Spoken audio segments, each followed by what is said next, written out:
Well, because the price of freedom isn't just being in uniform, but the cost of potentially in wearing that uniform, the suffering that is borne by those men and women that put on that uniform, because freedom's precious in the same way that their young lives are precious and their future ahead of them. So their individual future is married to the nation's future.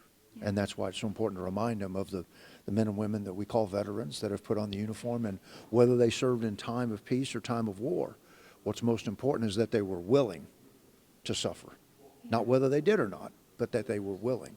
And we still need to grow that group of young men and women that'll put on the uniform and do that. No, without question, that the question's perfect, because my faith did get me through. There's three things you have to get through something like this. First is the Lord's carrying you. I didn't have the survivor's guilt of, Lord, why did you spare me? But in the agonizing moments in the ICU, the months of hospitalization, the reconstruction, my recovery took almost 4 years to be done, being rebuilt and all that come with that. There were a lot of times I asked the Lord, why didn't you take me? Because there were a lot of times I begged for the mercy of death because of the amount of suffering you're going through. And the Lord's just quietly put it on our heart, I've got plans for you, just be patient. That, like in Scripture, be still and know that I am God. And that is hard to do in our sinful status. Being patient and waiting upon the Lord, that is just not in our sinful DNA. Mm-hmm.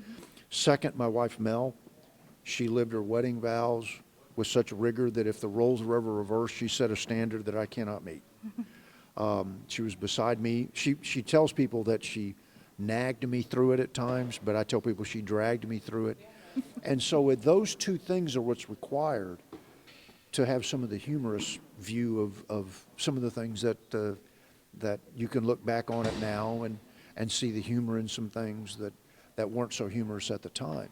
Humor doesn't carry you through it, but humor is a reflection of the peace that God puts in your heart, that I can look back at the events of September 11th and what personally happened to us. And even though I'll wear the scars till the day the Lord returns, it's a blessing that, Romans 8:28, He's blessed those who are called according to His purpose, even for those that meant what happened to me for evil. And so God bless our men and women that put on the uniform every day. Well, but so if I bump something, because grafted skin doesn't have the fascia, what's called the subcutaneous level, the lowest level of, you've got dermis, epidermis, subcutaneous. Sure. So grafted skin tends to be more tender, so that when I bump a knuckle or brush the stucco on the outside of our house, I'll bleed a bit more than it doesn't heal as well, doesn't heal as quickly, because it doesn't have that subcutaneous level of skin where the bulk of your regeneration of skin occurs. Yeah. Okay. Have you gone back to the Pentagon? Yes, ma'am. Several times. The last time was in 2017. Okay. It's always a treat to walk that ground,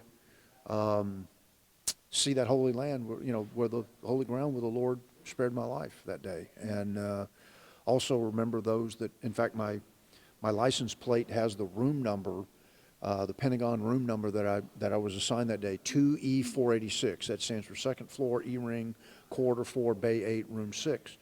And the reason I have that room number there is because that's the room number in which Sandy and Cheryl died. Wow. So. That's incredible. So, yeah. If you can describe September 11th, 2001 in one word, what would it be?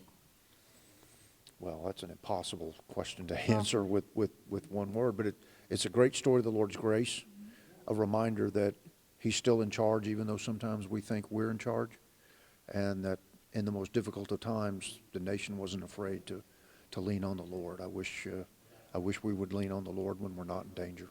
Yeah, I agree. It brings a lot, because that enemy's still out there. It's a culture that loves death, doesn't love our freedom. Patriotism, freedom has to be defended every day, every moment of the day, because you have to tell your enemies what you're willing to do to preserve that freedom. And when you tell your enemies you're not willing, you've just told your friends you're not willing as well. And so it's a great day to remember. And I would add into that patriotism, because I'm a guy in the military, but let's not forget our law enforcement, firemen, our first responders, and the medical community as well. I'm alive today because of the great physician, but my quality of life is some exceptional physicians that put me back together. And the law enforcement guys that charged into burning buildings the same way firemen charge into burning buildings. That's valor on a day-to-day basis.